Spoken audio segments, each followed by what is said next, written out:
The girl's fingers dug into the dirt, her knuckles white as bone. She was small, too small, her dress torn and stained with things a child shouldn't know the names of. The mountain man saw her before he heard her, a flicker of movement. In the aspen grove where nothing should have been moving at all, then the sound hit him. Not a scream, not a sob, but something worse, a whisper, broken and wet. "Please don't leave me here." The words hung in the cold air like gun smoke. Elias Holt wasn't a man who startled easy. He'd tracked grizzlies through blizzards, slept in canyons where the wind sounded like the dead singing. But this froze him. He'd seen what happened to settlers who wandered too far from the wagon trains. What happened to children? And yet, there she was, alive. That he took a step forward, his boots crunching on frost-hardened leaves. The girl flinched, curling tighter into herself. Her hair was matted with blood, not hers, he realized with a sick twist in his gut. Too dark for that. Too much of it. Elias crouched, slow, like approaching a spooked horse. "Ain't gonna hurt. You," he said, voice rougher than he meant it. She didn't look at him. Her eyes were fixed on something beyond the trees, beyond the mountains, maybe. Something only she could see. Behind them, Elias's mare stamped her hoof, uneasy. The wind carried the scent of pine and something else, charred wood. Distant, but not distant enough. He didn't need to see the smoke to know what it meant. The smart thing would have been to ride on. Elias wasn't a fool. Men who picked up strays in this country either wound up dead or wishing they were. But the girl's shoulders shook, and when she finally lifted her face, her eyes weren't just scared. They were emptied. That's when he saw the mark on her wrist. A brand, raw and angry. Not cattle. Not any symbol he knew. Elias exhaled, long and slow. Then he did the one thing he'd sworn never to do again. He reached for her. The girl recoiled, but he was gentle, his hands calloused but careful as he lifted her.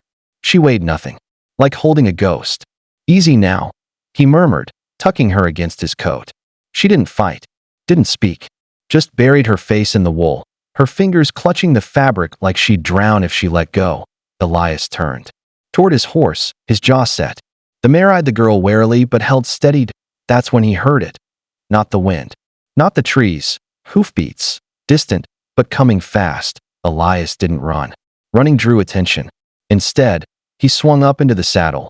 The girl pressed tight between his arms and nudged the mare into a walk. Calm, steady. The smart thing would have been to leave her, but Elias Holt had stopped doing smart things a long time ago. The cabin stood at the edge of a clearing, tucked into the pines like a secret. It wasn't much, log walls, a stone chimney, a porch that sagged in the middle. But it was dry, and it was hidden. Elias carried the girl inside, kicking the door shut behind him. The fire was down to embers, but he didn't stir it. Light could be seen. Light could be followed. That he set her on the cot, the blankets still rumpled from his own sleep. She didn't let go of his coat at first, her fingers locked in the fabric. "You're safe here," he said, though he wasn't sure it was true. She stared at him, her eyes too old for her face. Then, in a voice so quiet he almost missed it, "They killed everyone." Elias went still. He'd guessed, but hearing it was different. The girl's gaze dropped to her hands. "I hid." He didn't ask where, didn't ask how. Some things didn't need saying. Outside, the wind picked up, rattling the shutters. The girl flinched. Elias reached for the rifle above the mantel. He didn't load it. Not yet. But he kept it close. "Who's coming?" he asked. She didn't answer, but the way her breath hitched told him enough. The girl slept fitfully, her small body curled tight under the wool blanket. Elias sat at the rough-hewn table, cleaning his revolver by lamplight. The cabin was quiet, except for the occasional pop of embers in the hearth and the girl's shallow breaths. He shouldn't have brought her here. That thought had been circling his mind since the moment he'd lifted her onto his horse. The smart play would have been to take her to Fort Laramie, hand her off to the army, and ride away. But the brand on her wrist, the one she now hid under the blanket, told him that wasn't an option. Elias knew what happened to children like her. Orphans with no names, no kin, especially ones marked. The wind howled outside, rattling the shutters again. The girl whimpered in her sleep. He set the revolver down and rubbed his face. His beard was rough under his fingers, the skin beneath it older than he liked to admit. 40 winters in these mountains had carved lines into him like riverbeds that a soft knock at the door nearly made him reach for the gun. Elias froze. No one came this far into the high country. No one who meant good. The knock came again. Hesitant, but deliberate, he stood slowly, the floorboards creaking under his weight. The rifle leaned against the wall within reach. "Who's there?" he called, voice low at a pause. Then, "It's me, Holt. Open up." "McAllister." Elias exhaled through his nose and unlatched the door. Cold air rushed in as the figure on the porch stepped into the lamplight. Jacob McAllister was a lean man with a sheriff's star pinned to his coat and a face like weathered saddle. Leather.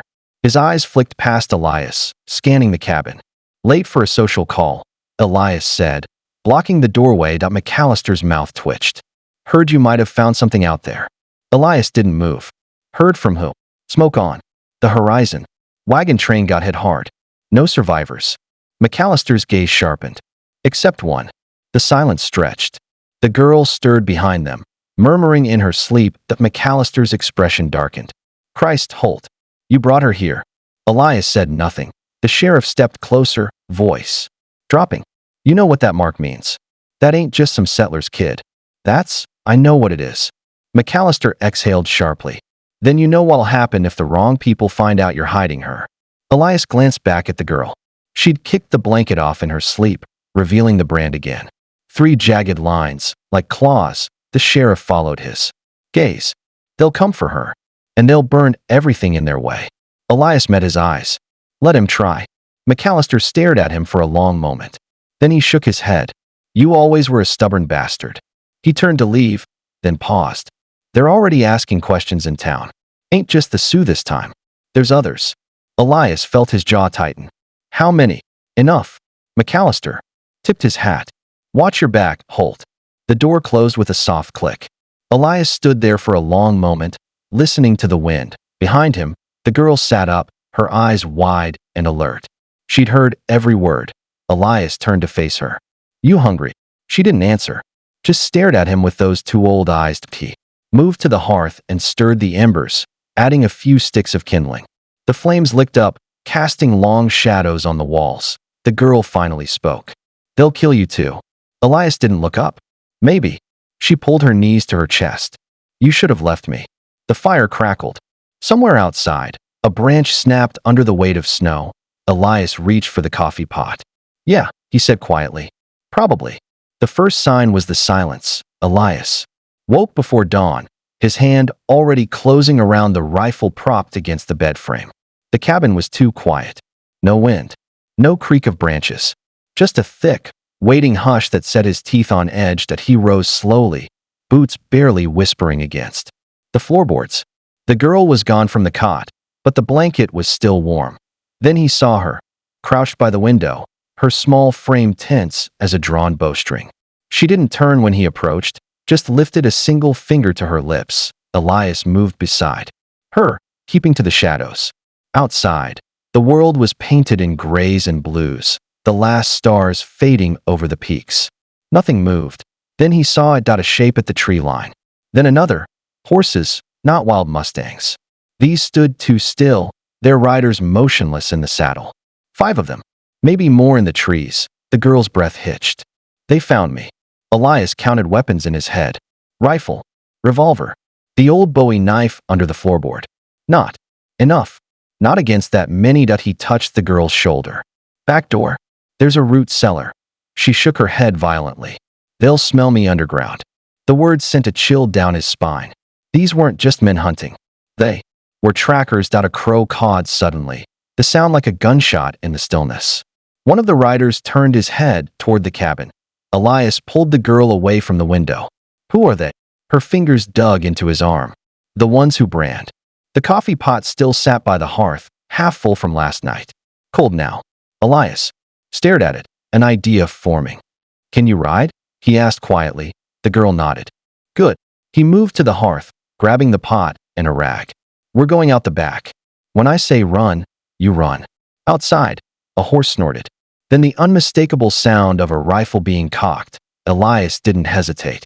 He flung the door open and hurled the coffee pot into the yard. It shattered against a rock, the leftover grounds. exploding in a black cloud. Now, they burst from the cabin at a dead sprint, the girl's small hand clutching his. Shouts erupted behind them as the riders reacted. Elias didn't look back. The mare was tethered behind the smokehouse already, stamping nervously. He threw the girl onto the saddle and swung up behind her just as the first shot rang out. Dirt kicked up beside them as they tore into the trees. The mare knew these trails, knew where to step without breaking stride. But the riders behind them knew the land too. The girl twisted in the saddle, her face pressed against Elias's chest. They're coming. He didn't need to look. He could hear them, hoofbeats gaining, branches snapping under their pursuit. Then the forest opened suddenly onto a rocky slope. The mare skidded on loose stones, but kept her footing. Below them, a river cut through the canyon, its waters swollen with snow melt. Elias reined up sharply. Too fast to cross. Too deep to ford. The riders emerged from the trees behind them, spreading out in a half circle. No uniforms. No badges. Just hard men with harder eyes. The leader nudged his horse forward. His face was scarred where an ear should have been. That's far enough, trapper. Elias felt the girl tremble against him. His fingers tightened on the reins. She's just a kid. The man smiled, showing teeth like yellowed tombstones. She's property. Behind them, the river roared. Ahead, the rifles leveled. Elias looked down at the girl. Her eyes were wide but dry. No tears. Just resolve that he made his choice. Kicking the mare hard, he wheeled toward the cliff edge. The shouts came too late. They hit the water together. The cold punched the air from Elias's lungs. The river swallowed them whole, its current, dragging them under like greedy hands. He gripped the girl's wrist. Don't let go, don't let go. As the world turned black and roaring, they surfaced 30 yards downstream, gasping. The mare was gone, swept away in the churn. The girl coughed violently, her small body shuddering against him as the current carried them around a bend. Elias grabbed for a jutting rock, his fingers scraping raw as he hauled them ashore. They collapsed on the bank, dripping and shaking. The riders wouldn't follow. Not through that. Not yet. The girl rolled onto her side, retching river water. Her braid had come undone, the dark strands plastered to her face. Elias reached for her, then froze. The brand on her wrist was bleeding. She noticed his stare and curled her hand into a fist. It does that sometimes. Elias peeled off his soaked coat. Why? The girl hesitated. Then, in a voice barely audible over the river, it's how they find us. A tracking mark. Not just ownership. Magic. The realization settled in his gut like a stone. No wonder they'd been followed so easily. He tore a strip from his shirt and wrapped it around her wrist. This'll slow the bleeding. She watched him work, her eyes old beyond their years. You should go. Elias tied the bandage tight.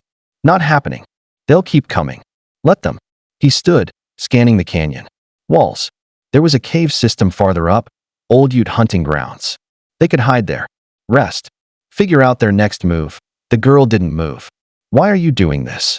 Elias looked down at her. At the too thin frame, the haunted eyes. At the brand. That marked her as someone else's property. He thought of McAllister's warning. Of the riders' guns. Of the way the world seemed determined to grind small, broken things into dust. Then he held out his hand. Because no one else will. The girl stared at his outstretched palm. For a heartbeat, Elias feared she'd refuse. That she'd run. That she'd rather take her chances alone than trust again. Then her small, cold fingers slid into his. The cave smelled of damp stone and old fires. Elias built a new blaze in the ashes of some long-ago hunter's pit, the flames casting flickering shadows on the walls. The girl sat close, her knees drawn up, watching the light dance across her bandaged wrist. You got a name? Elias asked, poking the fire. She hesitated. They call me Sparrow. Before that, her fingers traced the cave floor. I don't remember. Elias nodded. He'd figured as much. The ones who took children made sure they forgot. From his pack, he pulled a dented tin, the last of his coffee. He mixed it with water from his canteen and set it near the fire to warm. Sparrow watched the tin like it might bite her. What do we do now? Elias studied the cave entrance, where moonlight painted the rocks silver. We wait. They'll expect us to run, so we don't. And then, he turned the tin slowly. Then we make sure no one else gets branded. For the first time since he'd found her, something flickered in Sparrow's eyes. Not fear, not emptiness, hope. She reached for the coffee tin, her fingers brushing his. Okay. Outside, the wind howled through the canyon. Somewhere in the distance, a wolf cried. But in the cave, for the first time in a long time, neither of them felt alone. They waited 3 days in the cave. Elias taught Sparrow how to set snares for rabbits, how to find the crisp, sweet yampa roots that grew along the riverbank. She learned fast, too fast, the way children do when survival is their only teacher. On the 4th morning, she shook him awake before dawn. Smoke, she whispered, pointing east. The thin gray column rose above the tree line. Not from their hunters. This was too far, too steady. A homestead, maybe a mining camp. Elias packed their meager supplies in silence. They needed food, real shelter. But more than that, they needed answers. Sparrow hesitated at the cave mouth. What if they're like the others? He adjusted the rifle across his back. Then we run again. The settlement was smaller than he'd hoped, just a cluster of sod houses. And a general store with a warped porch. A faded sign creaked in the wind. Harmony, Pop 47NO Riders. No brands. Just tired-looking farmers hauling water from a communal well. A woman in a patched calico dress spotted them first. Her eyes widened at the sight of Sparrow's bandaged wrist. Without a word, she hurried inside the store. Elias tensed, hand drifting toward his revolver. The door banged open again. The woman emerged, followed by an older man with a preacher's collar and eyes that had seen too much. "You're Elias Holt," the preacher said. It wasn't a question. Sparrow edged behind Elias. He stood his ground. "We're just passing through." The preacher studied them both, then nodded toward the church. "Best come inside." The chapel smelled of beeswax and old hymnals. Sunlight streamed through a cracked stained glass window, painting the floor in fractured colors. The preacher poured 2 cups of bitter chicory coffee. "We've been expecting you." Elias's fingers tightened around his cup. "How?" From his vest pocket, the preacher produced a folded newspaper.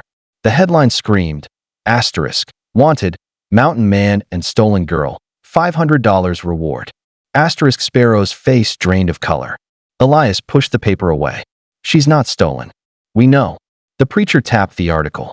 "McAllister sent word. Said you'd need sanctuary."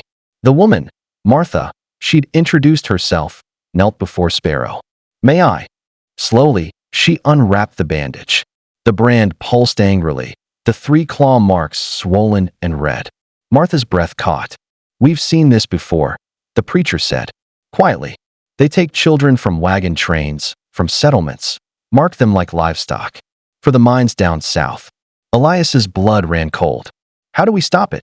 Martha reached into her apron, pulling out a small tin of salve. As she smoothed it over Sparrow's wrist, the girl gasped, not in pain, but relief. The angry redness faded slightly. "First, we heal," Martha said. "Then we fight." Summer came and went. Harmony became home in ways Elias hadn't known since he was a boy. He taught the settlers how to track, how to shoot. Sparrow, now called Sarah by her own choosing, helped Martha in the infirmary, learning the healing arts. The brand never fully faded, but it no longer bled. One evening, as fireflies danced over the cornfields, Sarah handed Elias a folded piece of paper. "What's this?" he asked. She smiled, a real smile, bright as the new moon. "Read it." The notice was from Fort Laramie.